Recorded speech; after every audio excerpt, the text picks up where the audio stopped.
my totally favorite days, and you being here is what makes it one of my totally favorite days.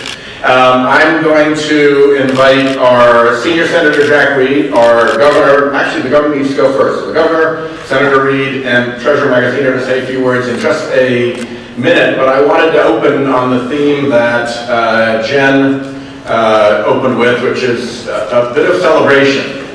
If you look down at Washington, what is happening right now, there's not a lot to celebrate.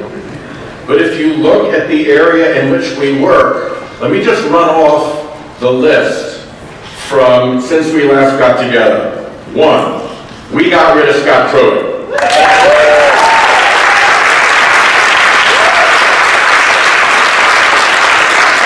And by the way, my office was a leader in that hunting party, and we had people full-time on that task. So I take considerable satisfaction and appreciate Joe Gallina and Aaron Golder and others who did that. Second, Hartnett, White, and Dorson never even got into EPA because we drilled them hard in the committee and stopped them dead. Third, the Trump budget on environmental and oceans matters got completely ignored, and with a lot of leadership from Senator Reed, the appropriations committees, House and Senate, Republican and Democrat, worked together and provided what I think we can all agree have been very good budgets in our space, particularly under the circumstances.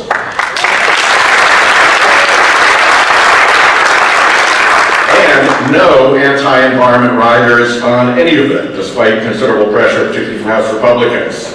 Our Marine Debris Bill, Save Our Seas Act, passed the Senate unanimously and is on the suspension calendar in the House for this coming week. And that's a really good sign.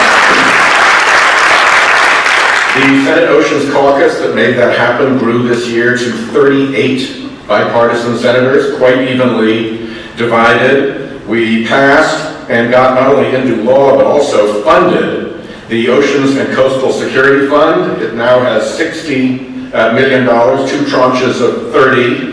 Again, much thanks to Senator Reed for appropriation support there.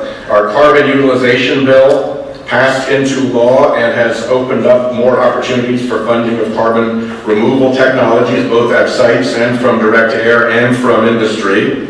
The FERC energy storage rule, we held Chatterjee until he agreed that he would move that bill, and he did.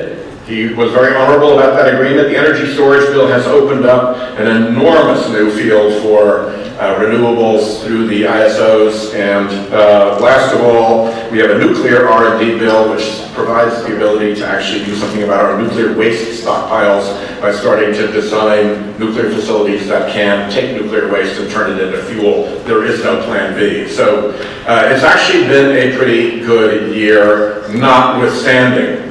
Obviously, you got to put a big orange asterisk at the end of any sentence like that. But thanks to all of you and a lot of people around the country. We had a pretty good year. So let me ask the governor. Oh, one last thing.